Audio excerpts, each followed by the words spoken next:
I am Dennis Tubbergen. You are listening to RLA Radio, and I am pleased to welcome back to today's program Mr. Gerald Celente. Gerald is a renowned trends forecaster. He is the publisher of Trends Journal. You can learn more about his work at trendsjournal.com, where you can read history before it happens. And Gerald, welcome back to the program today.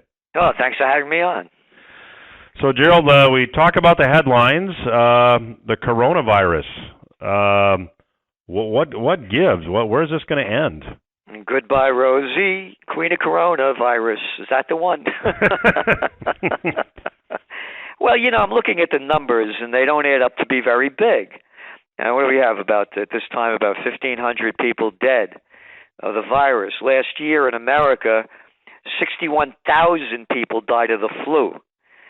And when you look at the details of this coronavirus, the people that it's killing have already symptoms that make them more susceptible to dying from it. So we don't see it at this point. It's just, again, when you add up the numbers, they don't add up to much. And then they're saying this is worse than the SARS virus. 800 people died from the SARS virus. I'm not great at math, but 800 people back then in a world population of 6.5 billion, it adds up to nothing. So to me, there's another element behind this as well, and that is for people to really look at how powerful the Chinese government is, where they could quarantine, 60 million people plus. They could control and shut down the whole country and do anything they want with it anytime they want. So if this is a practice drill, it went great. And then you could expect this in every other country when they want to do something to us and blame it on something. They could shut it down, lock you up, and they'll tell you what to do and how to do it. So that's the way I look at this right now. So, Gerald, when you look at this and you make those statements, and I think I have to admit that's a perspective that I've not looked at this from. How do you think that this might play out in the future? You say it's a practice run. A practice run for what? Well, it's a practice run on how the government could control entire nations and put the people under house arrest virtually. And China's showing how it could be done. And that's a country of 1.4 billion people. And how strong the government is in the military. They'll do that in France. They'll do it in America. They'll do it in Canada. They'll do it in any country that they want. Germany, Italy. The governments are in control, and the people can't fight back. That's what I see here. So, Gerald, let me shift gears just a little bit because, the economic picture, if you listen to mainstream media, is good. The labor force participation rate is up.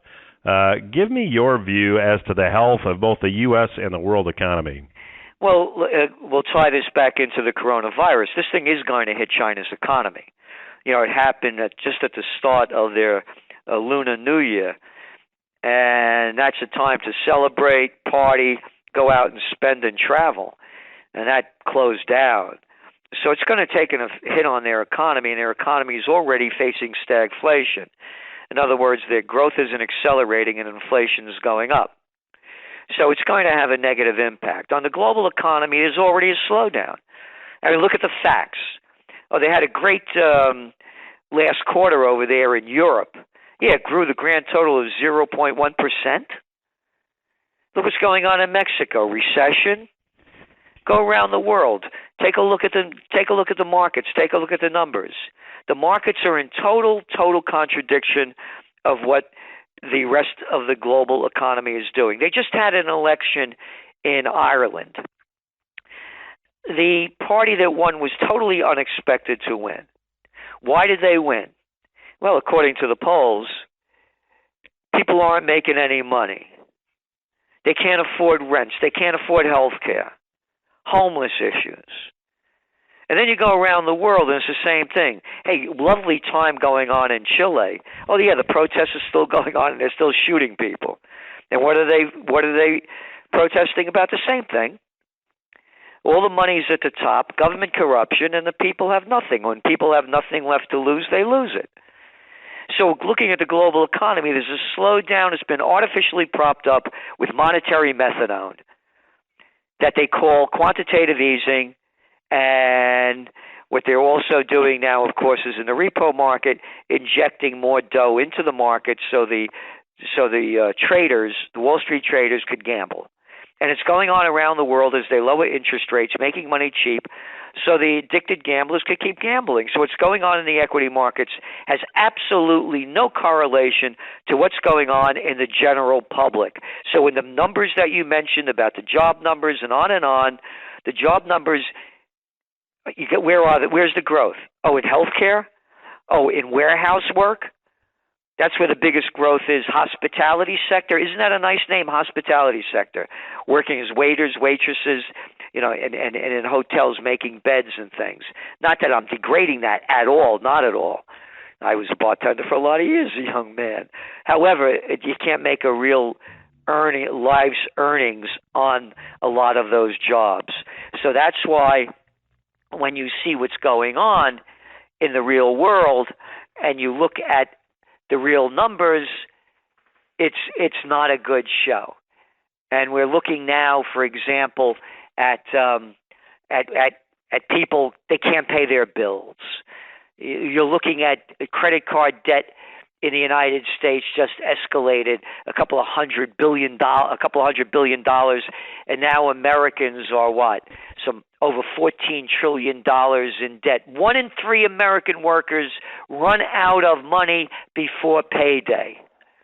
So that's what's going on. It's a total sham. It's thievery in the first degree.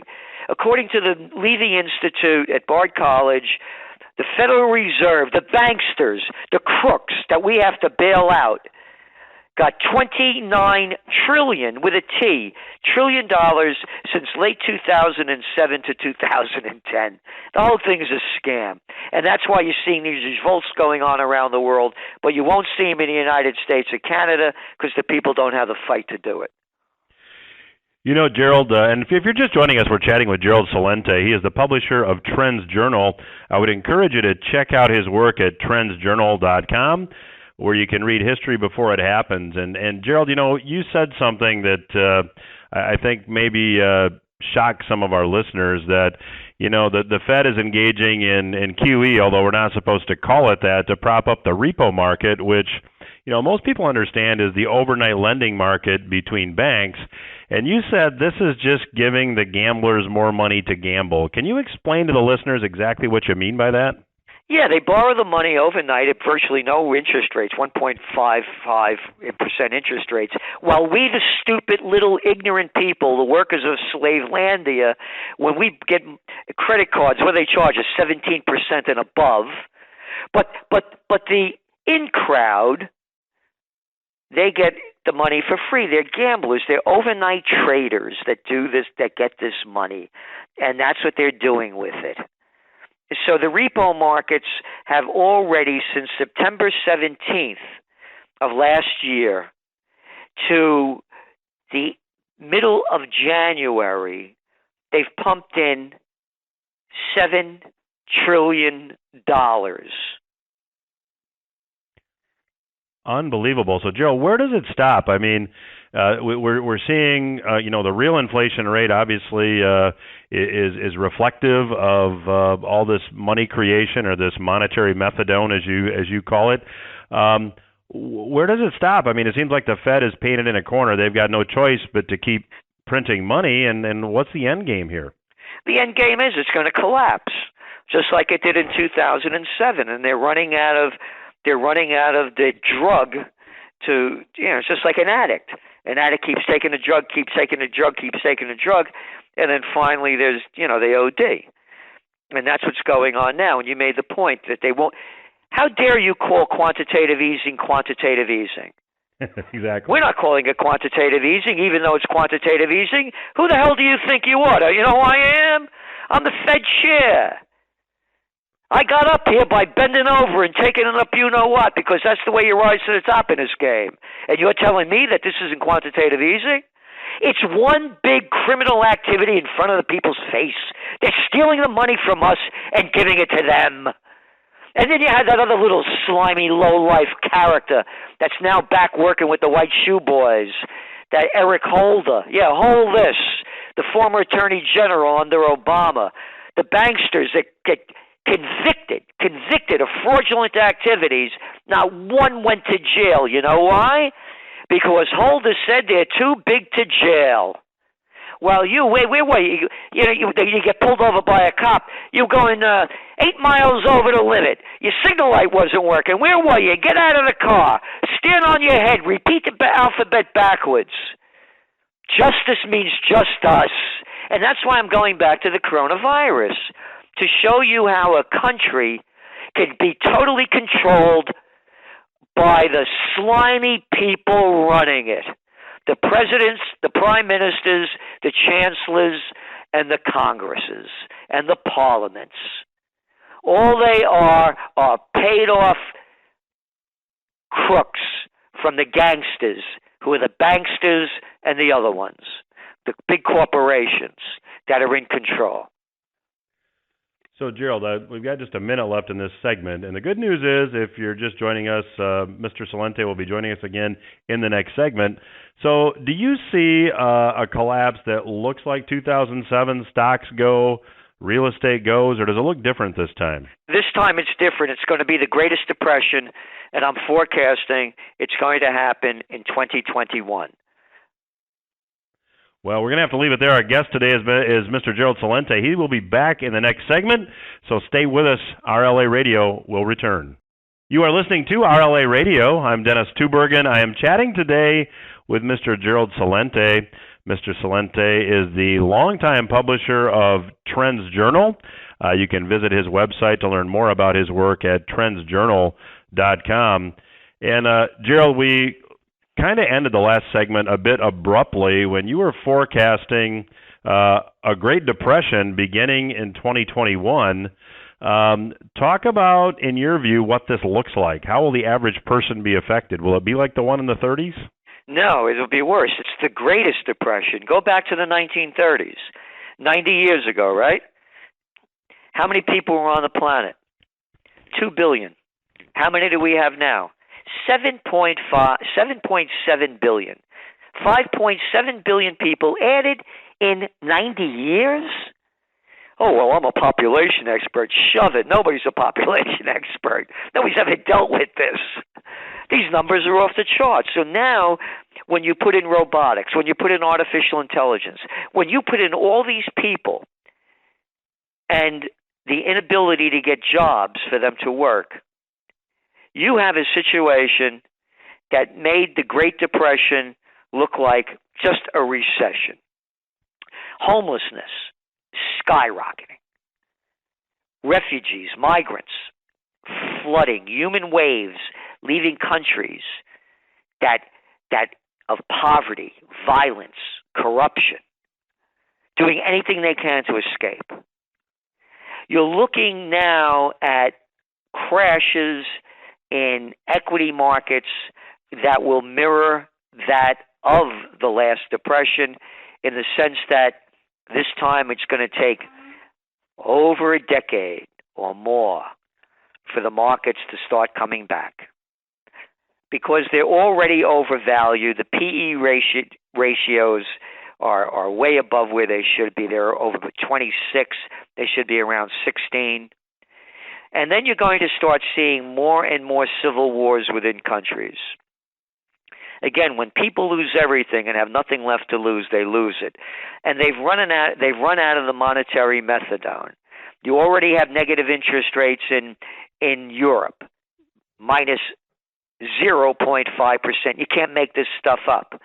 You got negative rates in Japan. This time, before this time, but I say by October of this year, we're going to have negative to zero interest rate policy in the United States and Canada, and countries around the world will be bringing their interest rates below where they are now dramatically as they can, but they don't have a lot of room to go down. When the last recession hit, the Federal Reserve could lower interest rates 5%. Now with the overnight rate at 1.5, they don't have a lot of room to go down. So they're going to be doing more what they call fiscal stimulus. In other words, we have to pay more money for the government to create more stupid jobs. And that's not going to do it. So this is going to be it's going to be a tough one. And again, I don't give financial advice, but for me, gold is going to be the ultimate safe haven. So, Gerald, when I listened to you talking, and you visualize that the way most people invest, the average person working that has money in a 401k or an IRA, they have money in stocks, they have money in bonds, and with all these negative interest rates in bonds, I mean, bonds cannot be a safe haven anymore. So if what you're forecasting comes to pass, you're going to see just retirements wiped out. And is that a pretty clear outcome as far as you're concerned? Yes, it is, and it's already happening. I mean, the baby boomers, deaf, blind, and out of their mind. I'm the first generation of baby boomer. I'm born in '46, and I know this game, and I know so many people of my age and younger that don't have any money, that are struggling, and it's going to get much worse as you get older. You get more illnesses. You don't have people to take care of you. No, and now your retirement has been wiped out by how many companies back when the Great Recession hit? How many people got screwed out of everything they had? So it's going to be a very difficult time unless the governments change, and they're not going to, because I tell people, look up the definition of politician. Go to Google, put in definition of politician. A person who's professionally involved in politics, blah blah blah blah. A person who acts in a manipulative and devious way, typically to gain advancement within an organization. Capisce? That's who they are. They're slimy, low-life people who never worked a day in their lives, that have been sucking off the public tit and telling you what to do, and morons and imbeciles call the money that they get campaign contributions, while adults call it bribes and payoffs. So, Gerald, the timing of what you're predicting is going to be interesting, if that's a strong enough word, given that we've got an election coming up this year in November. And, when you take a look at the political divide in the country, there's this big divide between socialism and what is allegedly capitalism. And you look at the young people, you look at the millennials, they're fed up and they're looking to socialism. So how do you see these dynamics of this widening wealth gap and this move towards socialism among the young people in the United States playing out as far as this year's election is concerned? Well, I wouldn't use the word socialism, just like it's inappropriate to use the word capitalism. Because in capitalism, and we could keep going on with this, but we could just start with saying it and ending it very clear, there's no such thing as too big to fail. You rise and fall on your own merits. So this isn't capitalism, it's corporatism. They bail out their buddies. This isn't socialism either. I mean, they want more benefits and want more things because they're getting nothing. And what the Obamacare did, all that really did was make the big insurance companies much richer. I mean, the facts are there. Their stocks, and profits have skyrocketed. But what they're looking at is this great inequality. They just had an election again in Ireland. And the party that won was totally unexpected to win. Why did it win? Healthcare, can't afford rents, can't afford to buy a house, homelessness, and lousy pay. Welcome to the world. Chile, Ecuador, Colombia, Peru, Venezuela, Algeria, South Africa, Zimbabwe, Lebanon, Hong Kong, France, one country after another, people taking to the streets, strikes, protests, riots, civil wars, because the money has gone to the 1%. I'm not making that up. According to the Oxfam report, you have 26 people in the world have more money than half the world's population. In the great equal USSA, we have 3 people, Gates, Buffett and Bezos that have more money than half of America's population. And then you look at who owns the stocks. The 1% owns the vast majority, and the 10% own the rest. And we, the little people, have the crumbs. So what are you forecasting for the election this year? Do you see anybody defeating Trump from the Democratic side? No. Our top trend for 2020, one of them was Trump by default, and it's the fault of the Democrats.